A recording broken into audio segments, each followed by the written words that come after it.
Good evening, I'm Hugh Downs. And I'm Barbara Walters, and this is 2020 Thursday. From ABC News, around the world and into your home, the stories that touch your life with Hugh Downs and Barbara Walters.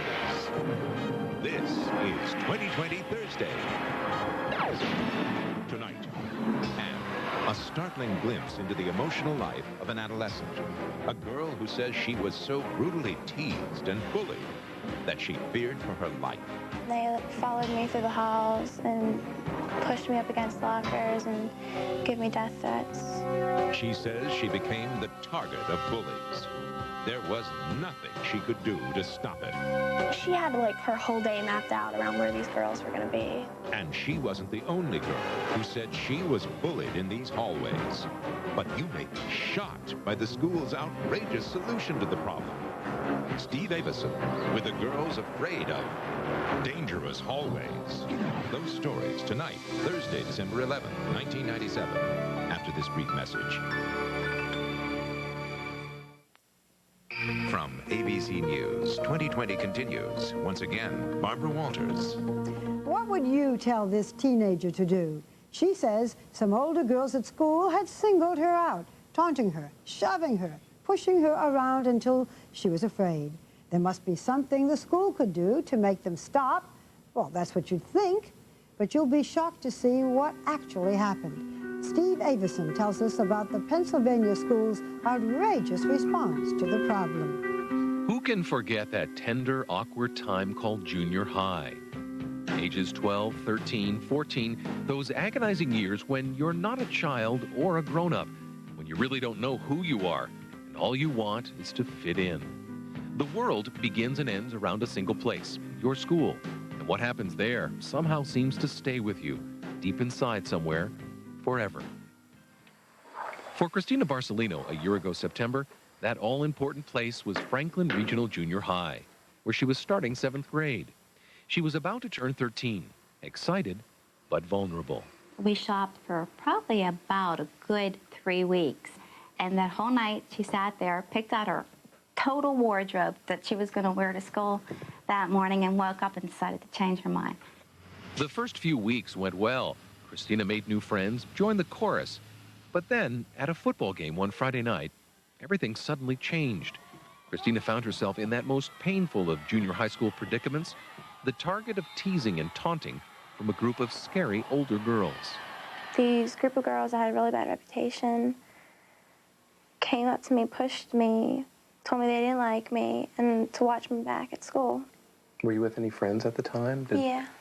Yeah? What did they say?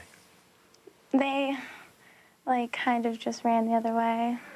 The next week at school was even worse. She says the girls found out her schedule and would chase her from class to class. They followed me through the halls and pushed me up against lockers and gave me death threats. Death threats? Hmm. Like what? You're gonna die. I'm gonna kill you. To a 13-year-old girl struggling to find her way in a new school, it was terrifying. She kept a journal, not of crushes or secret dreams, but of distress. Those girls were following me all week, swearing at me, pushing me, hitting me. They stand outside the door and tell me I'm going to die. It's been 2 more weeks, and they keep on doing this to me. It's ruining my life and my grades. I don't know what to do. I think they're seriously going to hurt me. We had no idea she was going through this. Not at all. Christina's mother, Liz. And during this whole time, she stopped eating, she stopped sleeping, she was really cranky, really miserable. We thought, okay, typical teenager, here we go, the teen years. Like many troubled teens ashamed to ask their parents for help, Christina struggled on alone.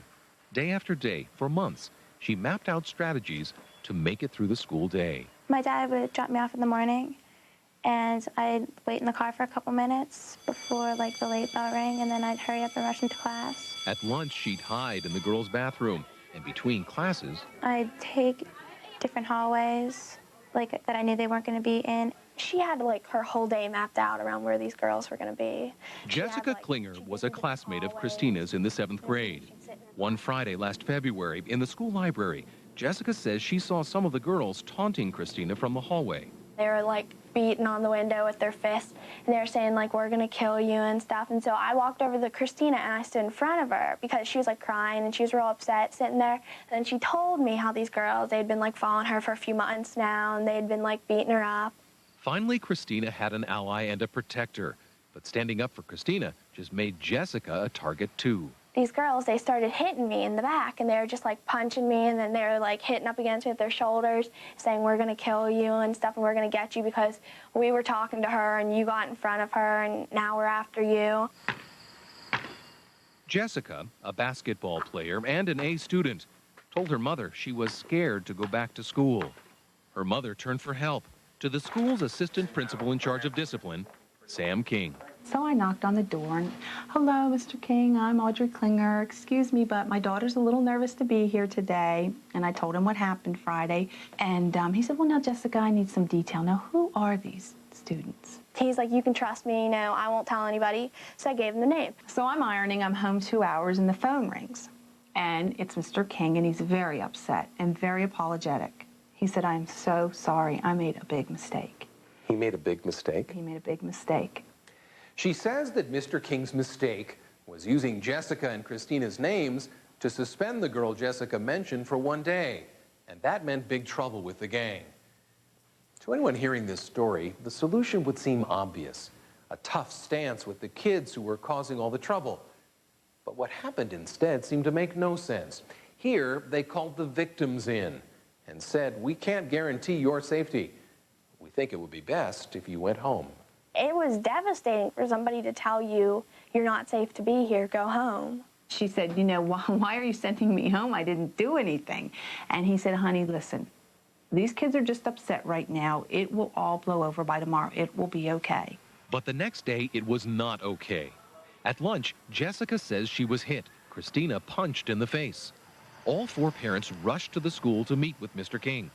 What he said shocked them. We cannot keep your daughter safe. We will provide you homebound school if you so desire. And I said, can you repeat that? I mean, am I hearing this right? Homeschooling for my daughter? I mean, she's done nothing wrong. I said, so Mr. King, before we leave, you're telling me that the girls that just hit, verbally abused and threatened my daughter are in class, and I'm taking home my daughter who did nothing. Is that correct? And he said, I don't know what else to do. The families felt they had landed in a world turned upside down. They were confused and angry. What they didn't know was that the school had been through this before with a different group of girls 4 years earlier. Jessica Krakar was the target then. When Jessica started in the 8th grade, there was a group of girls who were threatening her, harassing her. She was really scared of them. Jessica's mother, Camilla, says she called Joe Leftwich, then the school's assistant principal for discipline. Sometimes I'd call him 4 and 5 and 6 times a week. And he would always tell me that Jessica had she was imagining it, she was over-dramatizing it, that nothing would happen, these girls were fine.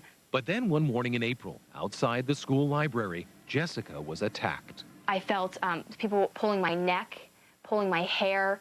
I got punched in the face. I felt people's hands just all over me.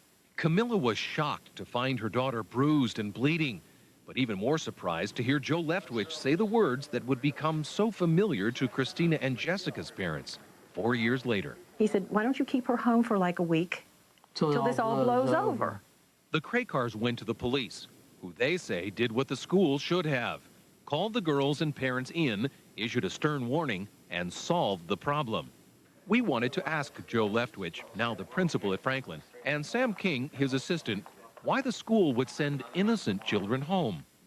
We were referred to the superintendent of schools, Dr. Lee Rick. We've been told by several parents that they have been forced to leave the junior high school because their daughters were the subjects of harassment, and that the administration said we can't protect their safety. I think that's an inaccurate statement. First of all, to say that any student has been forced to leave the junior high school. If they chose to leave, it was their or their parents' own volition that made that choice. Your turn, Chrissy. But Christina's parents say they tried everything they could to keep her in the school. They even went and met with Superintendent Rick. He said, I'll work something out, and I'll give you a call. Well, he didn't call. A few days later, not knowing what else to do, the two girls went back to school, only to face the taunting and the threats all over again. Kids would come up to me I didn't even know saying so-and-so wants to kill you because they're in the gang's after you. And that's very intimidating for a kid to be getting, like, I'd say I got like 5 death threats a day. And I'd think, you know, why are they after? I didn't do anything to them. Mrs. Mosser, would you please call the roll? Jessica and Christina's parents went all the way to the school board, begging them to find a way to keep their daughter safe. But the plan the board came up with again seemed to turn logic on its head. No punishment for the gang, and the spotlight right back on the victims. Christina and Jessica would be followed through the halls at school by aides with walkie-talkies. If the strategy was meant to help, it failed. The girls felt humiliated. I shouldn't be walking around with a security guard when I wasn't doing anything, and the girls that were doing all this were just roaming around free.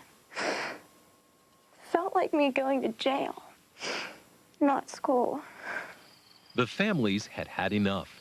For the rest of the year, Christina and Jessica were homeschooled in Jessica's basement, cut off not only from the classroom, but also from school dances, ball games, friends, the fabric of a 13-year-old's life. Their parents have now filed a lawsuit, charging the school district with negligence and violating their daughter's civil rights. The school has denied the charges and, citing the lawsuit, would not allow the principals or anyone else to discuss them with 2020. The suit refers to the harassers as students A, B, C, and D. Christina and Jessica are still afraid to mention them by name. We found some of the girls, who many students told us have continued to threaten and harass other kids at school. With us, they were defiant, elusive, and eager to blame the victims. Them girls that we harassed, they instigated it.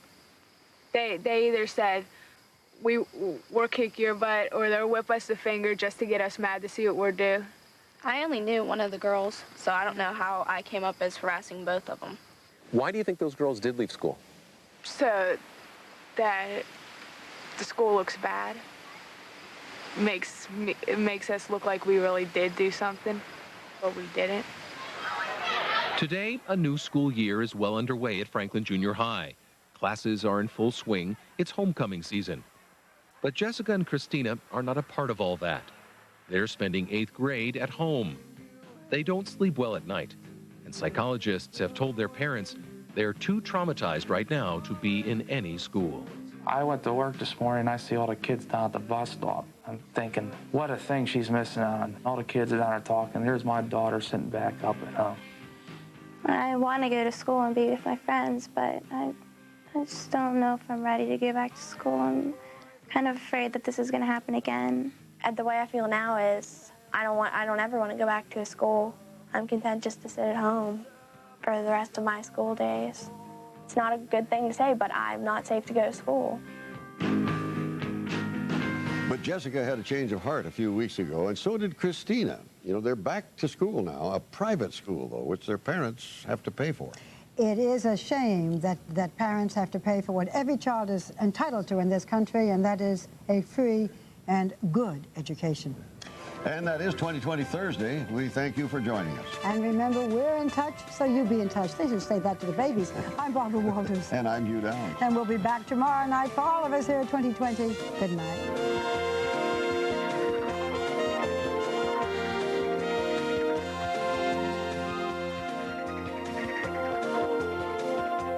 Video cassette or transcript of tonight's 2020 Thursday, call 1-800-CALL-ABC.